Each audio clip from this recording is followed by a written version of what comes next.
Hi, everybody. I got straight hair today, but it's a little bit vague because it's very humid outside.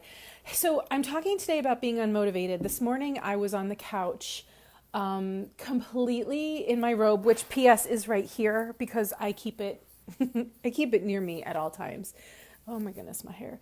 So, I was laying on the couch, scrolling through Facebook, then Instagram, then Facebook, then Instagram, and I was feeling kind of sorry for myself. I've been writing and working and making a lot of content, but I actually haven't been doing a lot of coaching because on the 5th week of any month, I don't get to see my clients. So it's just been one of those weeks where I have been feeling completely unmotivated. Also, it's Halloween week, which means I've been eating a lot more crap than I have been over the past 8 weeks.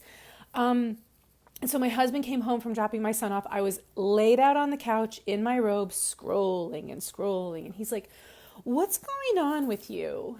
And I was like, I kind of started to cry. I was like, "I don't know. I just feel bad." And being an entrepreneur, a solopreneur is lonely and there's always a lot of work to do, but sometimes you don't feel like it's getting you anywhere. But mostly I haven't been sleeping well and I haven't been moving my body.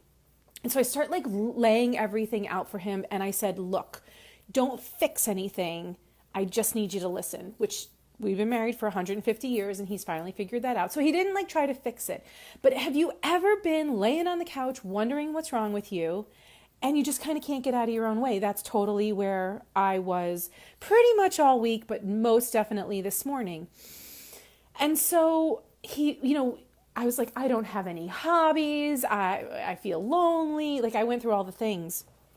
And he said, "The thing that you really like to do is go to yoga." And I said, "I know, but maybe I need to work out." And then I went into the litany of why I can't work out, why I don't want to work out, why I just don't want to go to a gym. I'm really not feeling it. But I do like yoga. So he said, "Jen, never once in the entire time we've been married have you gone to a yoga class, come home, and I've asked you how it's gone. You always say it was amazing. Even if it wasn't a great class, you always say it was amazing." And I was like, "That's true, but they don't really happen at good times. 9 o'clock in the morning is not a good time for me. 4:30 in the afternoon is not a good time for me. 7 o'clock at night is not a good time for me." I just had all the excuses in the world today. And I don't know what I was waiting for. I was kind of waiting for motivation to hit me. And so I wanted to share with you how low I felt and how just out of sorts I felt. I have been fairly productive this week, but I just don't feel like myself. I don't feel motivated.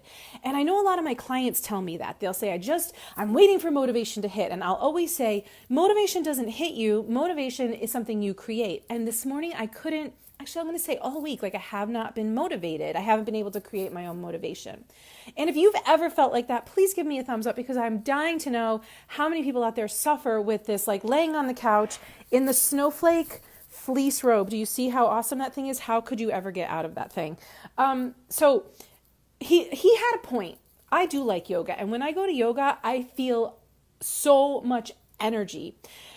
But I also was like, well, I haven't been even doing my writing in the morning and I haven't been meditating. I had so many complaints. I was so sick of myself. And if you've been sick of yourself ever, you know what I'm talking about. So I thought about it. This is 8:30 in the morning and the class that I could take, there was one at 9. He's like, "Look, you're an entrepreneur. You have your complete schedule under your control." He's like, "You get up at 6 o'clock in the morning and work anyway. You work all night anyway. Why can't you take this middle of the morning time and go to yoga regularly?" And I thought, damn it, he has a point, because I hate when my husband has a point. I like to be the one making the point. So I thought, okay, well, it was 8:30 and I was like, well, let's see what I can get done. Now, this is the mistake that I usually make. I'll get into something else and tell myself some totally BS crap story. But I didn't today. Today I was like, he's right. The one thing I really do like to do as a hobby is go to yoga. I'm not a painter or a knitter. I don't like to run. I don't want to work out. I don't really have any hobbies, but yoga is one of my favorite hobbies. And P.S., I paid for a full year of it up front. So I've just been really having a hard time getting motivated to go. My sister is watching. Tracy Grimm Hammond, have you ever felt unmotivated? That's what I'm talking about. So I went to yoga and it was friggin' amazing. And then I had all this energy to do the stuff I needed to do. I actually took a shower and I actually put on makeup today, and I got out of the snowflake robe, which, like, this is a miracle that I got out of the snowflake robe. And so I wanted to come on and just share with you. I think that when people meet me, they're like, you're so motivated, you're so organized. I am usually, but even like organized people, even people who have a plan for the day, they get unmotivated and they get a little lost too. And so I imagine that I'm not the only one suffering with this. So I wanted to like decide, what could I tell you? What could I share with you about this besides my story today? And I realized that there's something that I like that I had gotten away from. I had just let it get away from me. That was yoga. Maybe for you, it's painting or some kind of craft that you love. Something that makes you feel like you, something that is not servitude to somebody else, whether that is your clients who you love or your family or your friends who you love, but something that you do for you. I bet there's something you have stopped doing for yourself, and you might have a really good reason or a really bullshit excuse about it. For me, hi Megan Glass. For me, it's that I have work to do, but you know what? I will always have work to do. You will always have people to take care of. And so I'm wondering, what is the thing that you love to do for you that you're not doing anymore? It's probably something that you've let go of. And I want you to get back to it because it will make everything else in your life better. Me in my robe, snowflake, awesome robe, on the couch, scrolling Instagram and then going back to Facebook. What's new on Instagram? What's new on Facebook? I mean, like, I have so much more that I could be doing, but I wasn't motivated.